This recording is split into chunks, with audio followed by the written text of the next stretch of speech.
Hello everyone, आज आप लोगों का सीए इंटरमीडिएट का लास्ट पेपर था एफएमएसएम। एफएम के जो एमसीक्यूज आए वो थोड़े हार्ड आए और स्ट्रैटेजिक मैनेजमेंट के जो एमसीक्यू आए वो थोड़े इजी आए। मैं सारे एमसीक्यूज का आंसर डिस्कस कर रहा हूँ स्ट्रैटेजिक मैनेजमेंट पोर्शन का और पूरा प्रूफ के साथ डिस्कस कर रहा हूँ, ठीक है। सबसे पहले तो एज वी नो 30 मार्क का एमसीक्यू होता है, तो इन्होंने क्या किया 15-15 मार्क का एमसीक्यू रखा। जैसे 15 मार्क का एफएम और 15 मार्क का स्ट्रैटेजिक मैनेजमेंट। स्ट्रैटेजिक मैनेजमेंट में जैसे 8 एमसीक्यूज थे, 7 एमसीक्यूज 2-2 मार्क के, 7 2 14 एंड एक एमसीक्यू 1 मार्क का था, तो टोटल 15 मार्क का एमसीक्यू था जो मैं भी डिस्कस करूंगा। एसएम, जैसा कि मुझे स्टूडेंट के फीडबैक से पता चला है, एफएम के एमसीक्यूज थोड़े से लेंदी और हार्ड थे, कैपिटल बस्टिंग वाले, उसमें दिक्कत हुई है। पर एसएम के MCQs I will say relatively easy. अगर किसी स्टूडेंट ने मेरे बताया अनुसार स्ट्रैटेजिक मैनेजमेंट पूरा ढंग से 100% पढ़ा है तो उसको आसान लगा होगा। अब ये तो आप लोग ही फीडबैक बताओगे कि आप लोगों को स्ट्रैटेजिक मैनेजमेंट का एमसीक्यू हार्ड लगा कि ईजी और कितना स्कोर कर पाओगे। पर मेरे हिसाब से मुझे लगता है काफ़ी ईजी एमसीक्यूज आए हैं और कुछ कुछ कंफ्यूजिंग हो सकता है, पर वो भी एकदम क्लियर कट आंसर है, कंट्रोवर्सी की कोई जगह ही नहीं है। डायरेक्टली इंस्टीट्यूट ने किताब से पूछा है and since my book is based totally on institute का मैथ, तो सारे के सारे मेरे बुक से ही आए हैं। मैं पेज नंबर के साथ रेफरेंस भी दे रखा हूँ। Let's start the discussion. ये एक लंबा केस सिनेरियो आया था, इसके ऊपर 4-5 एमसीक्यूज बेस्ड है। केस सिनेरियो 1, लॉजिस्टिक कंपनी है। लॉजिस्टिक कंपनी का काम होता है ट्रांसपोर्ट करना इधर से उधर। मैं ब्रीफ में कहानी बता देता हूँ। इनका बिजनेस कंपटीशन टफ होते जा रहा है। रेलवे से प्राइमरीली ये लोग गुड्स को ट्रांसपोर्ट करते हैं। अभी रेलवे के अंदर ट्रांसपोर्टेशन में, लॉजिस्टिक में भी समय आ रहा है, मतलब दिक्कतें आ रही हैं कि लेट डिलीवरी हो रहा है। अब पैराग्राफ बाय पैराग्राफ बात करते हैं। इस कंपनी की फिलॉसफी है to bring the best user experience to customers through timely and safe delivery of goods. ये क्या है? ये विजन है, मिशन है, गोल है, ऑब्जेक्टिव है। विजन तो नहीं है, विजन तो होता है फ्यूचर में हम ऐसा बनेंगे। ये मिशन है। मिशन क्यों है? मिशन का मतलब ये होता है कि आप उसमें डिफाइन करते हो कि एग्जैक्टली आपकी स्ट्रेंथ क्या है, आपका यूएसपी क्या है। तो हमारा यूएसपी है to give best user experience. पर एक स्टूडेंट बोल सकता है कि नहीं सर, शायद ये गोल हो, शायद ये ऑब्जेक्टिव हो। आप कैसे श्योर हो कि मिशन है? मैं बता रहा हूँ कैसे श्योर हूँ। आईसीआई की बुक में भी ये एग्जाम्पल है और मेरी बुक में भी एग्जाम्पल है। मेरे बुक का पेज नंबर मैं बता रहा हूँ 1.9। एप्पल कंपनी का मिशन स्टेटमेंट लिखा हुआ है और एप्पल कंपनी के मिशन स्टेटमेंट में पहली लाइन है to bring the best user experience, कि कस्टमर एक्सपीरियंस हमको बेस्ट चाहिए। ये सेम उन्होंने एप्पल वाले एग्जाम्पल से उठा के कॉपी किया है, तो it is an example of mission statement. तो क्वेश्चन नंबर 7 ये 2 मार्क का था कि ये जो फिलॉसफी है to bring the best user experience through timely and safe delivery, ये क्या है? Vision, mission, goal, objective. The answer is mission statement, एकदम क्लियर। ये एप्पल के ही एग्जाम्पल से, एप्पल वाली कंपनी है ना, उसी के एग्जाम्पल से उठाया हुआ है सीधा, to bring the best user experience. तो ये इंस्टीट्यूट के मैट में भी है, मेरे मैट में भी है। मैं अपने मैट का पेज नंबर भी रेफरेंस के लिए लिखते जा रहा हूँ, ये रहा, ठीक है। नेक्स्ट क्वेश्चन है, ये कहावत है कि we learn as we grow, क्योंकि ये एक थोड़ी पुरानी कंपनी है, इनको थोड़ा एक्सपीरियंस ज़्यादा है, इनका वॉल्यूम ऑफ बिजनेस ज़्यादा है, जिसकी वजह से लर्निंग की वजह से इनका operating cost per unit decline हो रहा है और एफिशिएंसी बढ़ रही है। तो ये चीज़ एक्सपीरियंस कर्व होती है, ये डायरेक्टली एक्सपीरियंस कर्व से उठाया हुआ है, पेज 2.20। इनफैक्ट एक्सपीरियंस कर्व का डेफिनेशन ही होता है we learn as we grow.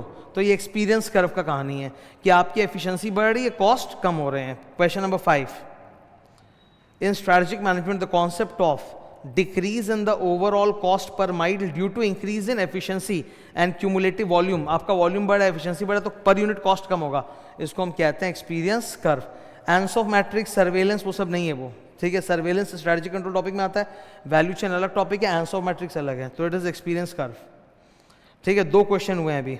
Next, इस कंपनी ये रेलवे के थ्रू ट्रांसपोर्टेशन करता है मेनली, पर इस रेलवे वाले ट्रांसपोर्टेशन के बिजनेस में इनको दिक्कत आ रही है। ग्रोथ रेट स्लो हो गया है, बिजनेस स्टेबिलाइज कर गया है, प्रॉफिट मार्जिन कम हो रहे हैं, कंपटीशन बढ़ रहा है, स्टेबिलिटी मेंटेन करने के लिए मेहनत करनी पड़ रही है।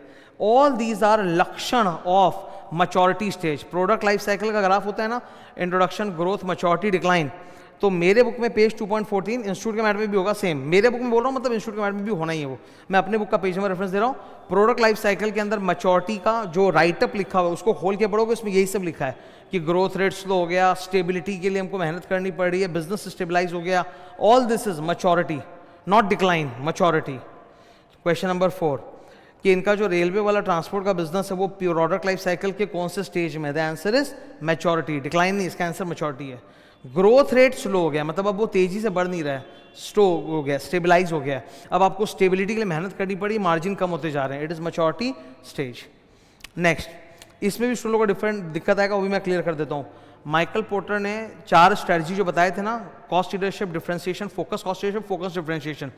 डिफरेंशिएशन का मतलब होता है कुछ अलग करो, फोकस डिफरेंशिएशन का मतलब होता है एक पर्टिकुलर मार्केट सेगमेंट के लिए कुछ अलग करो।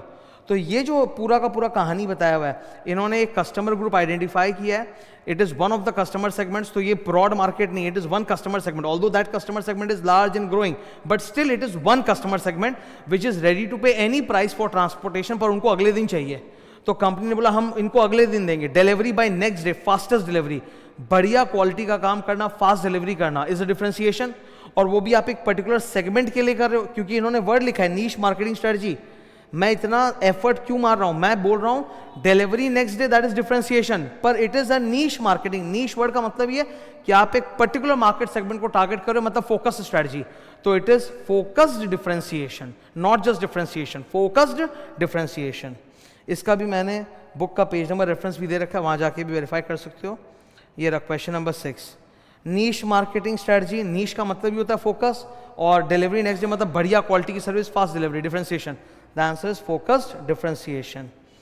ठीक है, तो ये था 4 क्वेश्चंस। नेक्स्ट 4 हो गया, 5 हो गया, 6, 7 हो गया।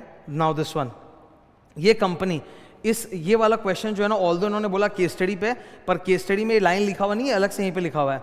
कंपनी की स्ट्रेटजी क्या है? To keep ahead and reap the first mover advantage.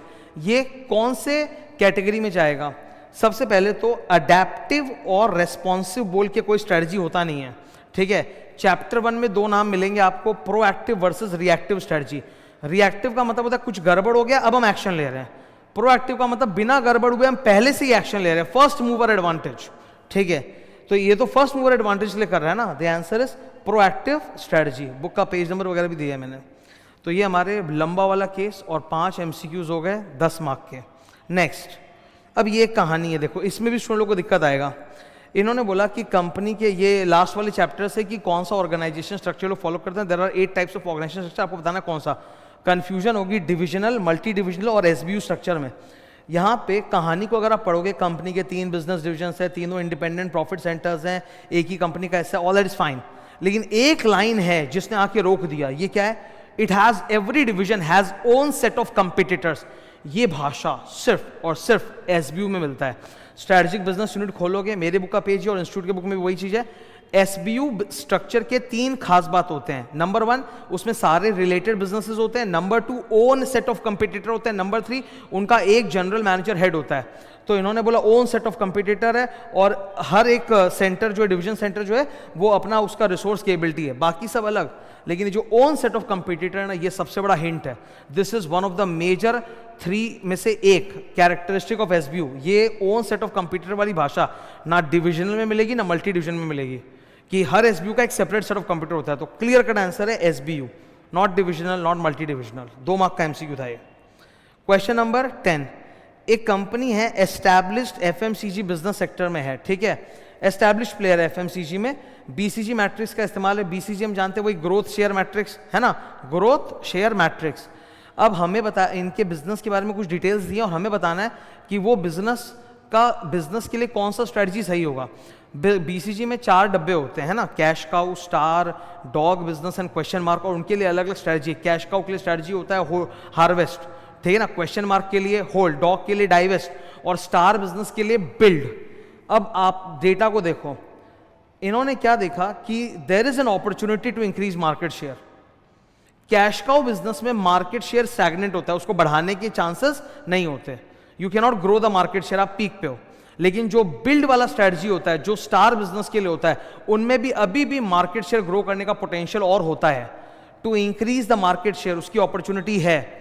और ये जो लाइन लिखा है, emphasis need to be given to make a strong future with large market share, हमें लॉन्ग टर्म फोकस करना है, शॉर्ट टर्म भले ही कुर्बान करना पड़े। ये क्लियर कट स्टार बिजनेस की निशानी होती है। स्टार बिजनेस का स्ट्रेटजी होता है बिल्ड। तुम बिल्ड स्ट्रेटजी जाके पढ़ोगे ना, मेरे बुक में, इंस्टीट्यूट के बुक में, बिल्ड स्ट्रेटजी के सामने लिखा हुआ है कि यहां पर लार्ज मार्केट शेयर बिल्ड करने के लिए हम लोगों को शॉर्ट टर्म अर्निंग को फोरगो या सैक्रिफाइस करना पड़ता है।